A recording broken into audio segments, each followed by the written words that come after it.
Hello, I'm Maureen from Museum of the Earth, and I want to tell you about our second episode of making your own 3D tile.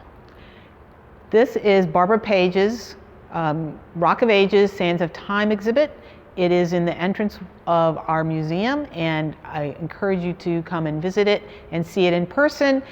But this is a tile, these tiles, there's 544 tiles in this exhibit, and each one tells a story of 1,000,000 years, but as you see these tiles, you see that they are tiles that kind of blend together. It tells a story. But the other thing about this is that they're three-dimensional.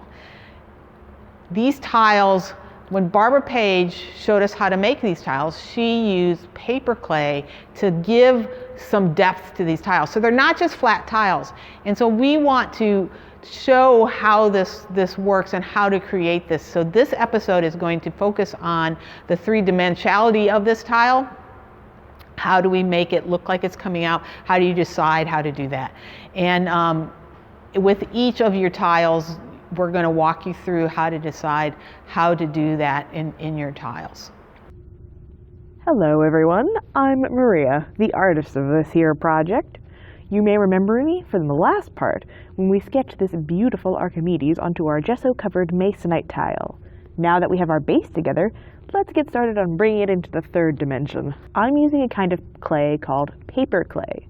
It's made from cellulose fiber, the papers, so it's light and strong and really good for this sort of wall hanging piece. It's air dry too, so you don't have to bake it. A real boon when you're working with something that can catch on fire. I'm keeping mine wrapped in a damp paper towel just off screen so it doesn't dry out while I'm working. In fact, if you ever find your clay getting dry, stiff, or breaking when you're working with it, you can knead just a little bit of water into it until it becomes soft again. When I'm done, I'm going to wrap it back up in a paper towel and store it in a cool place. Now that the clay care is out of the way, let's actually get to the sculpting. I'm breaking out small pieces of the clay and rolling it into balls or tubes or even just lumps and sticking it onto my tile, sort of within the lines of my sketch. Then I'm sort of mushing it down and shaping it a little bit with my fingers. It might take a little bit of work to get it to stick to your tile since the gesso can be a little bit slick, but stick with it and it'll work. I also have a plastic tool here that's made for shaping clay, but really you can use anything that you have. Toothpicks, sticks, pencil erasers, basically anything you don't eat off of. Get creative and see what kinds of shapes and textures you can make with your tools.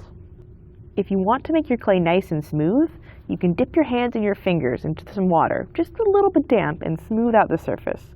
Not too much or it'll become kind of soupy and might even detach.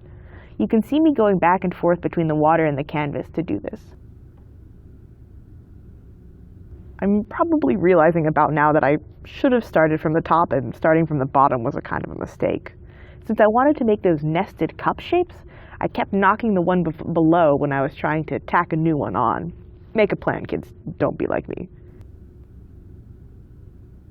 But we soldier on, going from adding clay to removing clay to shaping and smoothing and adding detail and texture and comparing it all to my reference until I'm happy with the result.